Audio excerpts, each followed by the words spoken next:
think the best way to start this video is just by admitting that I haven't figured it all out. When it comes down to creating content for me, I love making short form content. I love making wedding films, but creating something a lot shorter to be posting on Instagram, a little bit of TikTok. But the truth is, when it comes to YouTube, longer form videos, I really haven't got it figured out. So I've been working with brands. If they contact me via Instagram, I know that they want to have the content that I make for them be posted there. But if they're contacting me via YouTube, disclaimer, I have got my email address in my bio. So basically, I always ask how brands found me. If they found me via YouTube, I know that it's going to go on YouTube, or I know that it's going to go on to Instagram if they've said that they've seen me on Instagram, of course. But I'm still trying to figure out the best way of talking about it without being boring, because this might come as a surprise, or maybe not, if you're new here anyway. I'm a storyteller.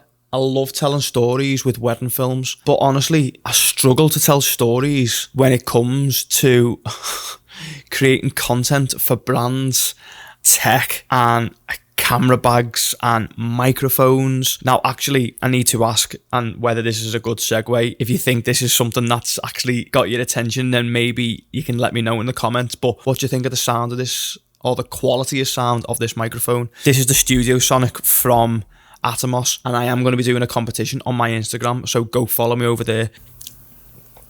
Now, I've got to keep this video short anyway, purely because I'm meeting my accountant online in like 20 minutes, which that is not fun. Yeah, got to talk about the business moving forward, money. And I find it so interesting actually talking about money, because with money in particular, I have like a real kind of, I wouldn't say love-hate relationship. I love money. I also love spending money. The problem that I've got is that, as most people who are creatives, we don't think about stuff like that. We just want to make nice things and create art with our cameras, with our tools, with our computers or whatever. But when it comes down to business, now obviously I've been in business for a long time. For anyone who doesn't know, I used to be a hairdresser and a barber. I've had a lot of business experience when it comes to running accounts, client management softwares, appointment systems, and, you know, managing staff, all the other boring stuff that comes along with having a business. But then when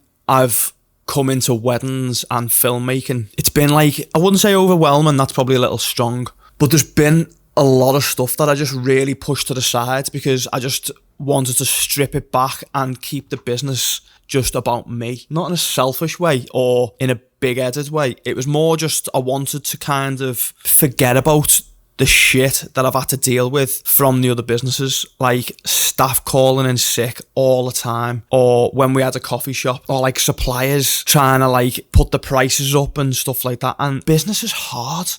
Like, you see all this stuff online now. You might even like follow the likes of Simon Squibb on Instagram, but the stuff that he posts is like follow your dream, and it's great. And I do think that people should follow their dreams, should do what they want to do. But some people just haven't got the confidence. I do feel I'm so confident in what I make, how I produce films, how I speak to couples, how I carry myself in the business, and also how I present myself online. But then full circle back to wanting to post more on YouTube. I feel like YouTube is a business in itself, and I feel like I'm launching a new business with YouTube. So I spoke to a creator yesterday who you may or may not know. His name's JC. He's an incredible filmmaker. He talks about how to rig his camera, you know, behind the scenes type of stuff that he does on shoots and whatever. We were just talking last night via the DMs on Instagram, and we had this moment where we were talking about a company that we're both kind of talking to. They want us to, you know, promote a product for them. And I basically said something to him about how can you make that product sound interesting for 3 to 5 minutes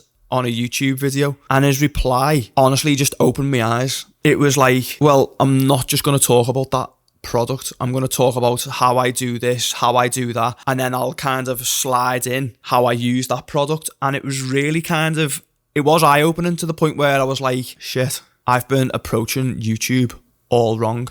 I've been treating it like short form. And if I'm talking about a product, how can I bring that product into the video and talk about the product? Where actual fact, for example, with the BTS film that I put out last week, if you haven't seen it, click on the link somewhere, you can watch it there. It's just a behind the scenes of a wedding that I shot in London. Subconsciously, I'm talking about these products I'm talking about companies that have already used their products in the video without actually mentioning the product or the company's name in the video. So there was a point where I kind of looked at it and thought, I could have made that video about said product, you know, kind of intertwined it into the BTS, but I didn't. Social media and creating content is so it's so fast paced that honestly it's hard to keep up with, and it's hard to think about things. I'll be honest, I've got like my Notion page up here now, and I've got a million different ideas of what I can post, when I can post it, what platforms I can post on. Is it going to work on YouTube? Is it going to work on Instagram? Is it short form? Is it long form? Is it scripted? Have I started writing ideas? But it's overwhelming. And I look and I go, right, that's a great idea. I'm going to do that. Instagram changed the algorithm. And then you'll post something else that not necessarily a formula, but there's stuff that I've posted on Instagram that I know works for the algorithm. And then I'll post it and then it doesn't work. And you're like, shit, why has it not worked?